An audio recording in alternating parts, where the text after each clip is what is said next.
Vous êtes à l'écoute de Radio J, merci de votre fidélité. Nous avons le plaisir d'accueillir en studio, comme tous les vendredis matins, le président du Consistoire central de France, Élie Korchia. Bonjour. Bonjour Ilana. Ravi de vous retrouver ce matin, toujours au rendez-vous. Alors ce matin, vous souhaitiez revenir, Élie, sur l'histoire d'un couple d'exception, Flore et Georges Loinger. Une plaque commémorative a été posée il y a quelques jours.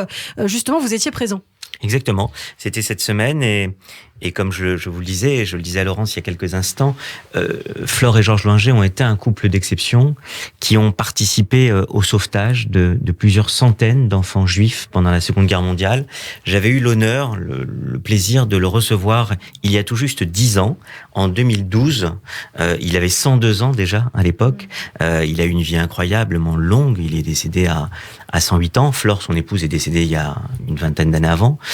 Et si vous voulez, il avait livré un témoignage bouleversant devant beaucoup de jeunes, beaucoup de familles au parc de Sceaux pour la commémoration du Vel d'Hiv et de l'hommage aux Justes des Nations. Et donc effectivement, cette semaine, devant l'immeuble où il a habité pendant plus de 60 ans, de 1952 à 2018, au 16 rue du Ranelagh, eh bien, une plaque a été dévoilée qui rappelle son engagement dans les réseaux de résistance, notamment le réseau Bourgogne, à Lozé, et combien il a été important dans la résistance juive. C'était le doyen de l'association de la résistance juive, et combien il a sauvé d'enfants pendant la Seconde Guerre mondiale. Il faut savoir que c'est un couple qui travaille à Maïmonide, à l'école Maïmonide, dans les années 30, qui ensuite lui va se faire malheureusement arrêter. Il va être donc prisonnier de guerre en Allemagne. Il va réussir à s'évader d'Allemagne, il va réussir à rejoindre son épouse qui est ici sur le sol français.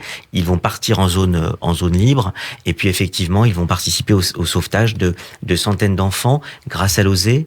Ils étaient aussi très investis dans le mouvement des éclaireurs israélites de France, et donc ils vont réussir sous forme d'une colonie de vacances à sauver des enfants. Donc officiellement c'était une colonie de vacances, et puis officieusement, eh bien c'est ce qui leur permettait de prendre des enfants, de leur faire passer via Annemasse, la ville d'Annemasse qui est juste à côté de la Suisse, comme vous le savez, où il y a une communauté juive. D'ailleurs, je salue la communauté juive d'Annemasse et mon ami mon ami Ben Chimol qui m'écoute peut-être là-bas, le président. Et donc via Annemasse, il permettait aux enfants de gagner la Suisse et donc d'avoir la vie sauve et d'éviter évidemment la déportation.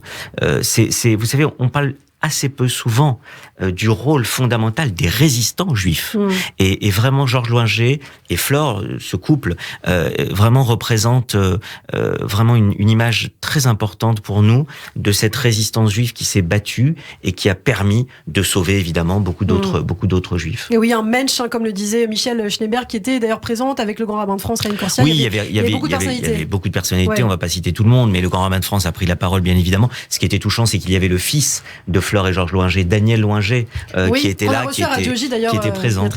Qui était présent, et effectivement, les mots qui ont été tenus par mon confrère Francis Spiner, le maire du 16e, par Laurence Patrice de la mairie de Paris, ou par, bien sûr, vous l'avez dit, le grand rabbin de France qui le connaissait très bien.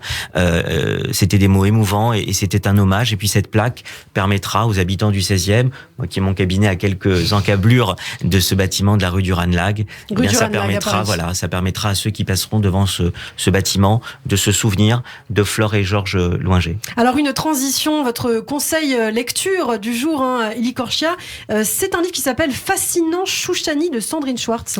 Oui, alors on est vraiment dans la transition totale. Je vais vous dire pourquoi. Parce qu'il y a quelques années, nous avions remis dans une association que j'aime beaucoup, une association mémorielle qui s'appelle les Gardiens de la Vie. On en parlera dans une quinzaine de jours, parce qu'il y aura un colloque à l'Institut de France, donc des Gardiens de la Vie. Les Gardiens de la Vie, c'est quoi ? C'est une association, on en reparlera, qui reconnaît ceux qui sont juifs et qui ont sauvé des juifs pendant la Seconde Guerre mondiale.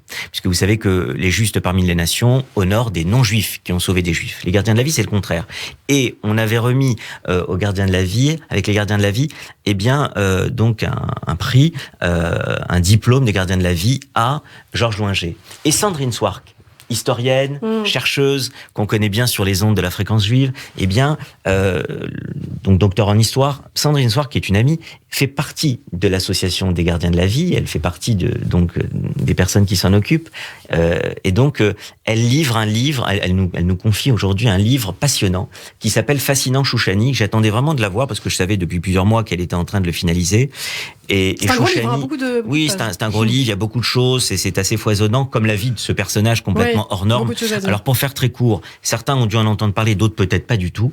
Chouchani, qu'on appelait Monsieur Chouchani, à la fin de sa vie, mais lui ne voulait pas de ce titre, certains l'appelaient Rav Chouchani, mais surtout Monsieur Chouchani ou Professeur Chouchani, est celui qui de 1945 à 52, donc juste après la libération et la fin de la Seconde Guerre mondiale, va permettre ce qu'on a appelé le renouveau de la pensée juive, qui est le thème de prédilection de Sandrine Swark dans son rôle d'historienne.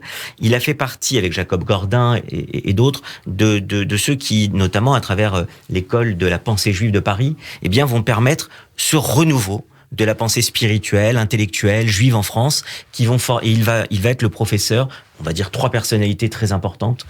Élie Wiesel, qui le cite à travers plusieurs de ses livres. D'ailleurs, La Ville de la Chance, son 4e livre, qui sort il y a tout juste 60 ans, 1962, eh bien, il y a une allusion indirecte avec un personnage qui s'appelle Varadi, donc sur Chouchani. Chouchani, c'est un grand intellectuel, un homme qui sait tout. C'est un peu le Mozart du Talmud, quoi. À 5 ans, en Lituanie, son père le fait voir un peu comme un élève savant. Il connaît tout le Talmud, il connaît toute la Bible. C'est un homme à la connaissance incroyable, qui est polyglotte, qui doit parler, je sais pas, certains disent 15 langues, d'autres 20, d'autres 30 langues. Oui. C'est un génie.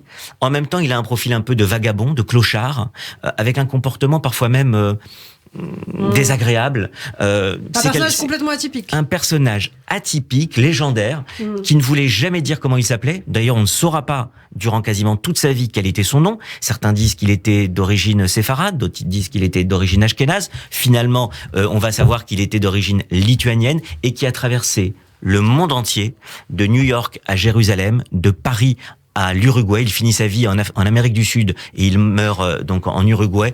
Autant vous dire que c'est une météore qui a traversé le XXe siècle et un des personnages les plus brillants, les plus attachants, les plus mystérieux de la pensée juive du XXe siècle. Et c'est ce que raconte donc Fascinant Chouchani de Sandrine Schwartz. Merci beaucoup, Élie Korchiak. On a le plaisir de retrouver tous les vendredis matins sur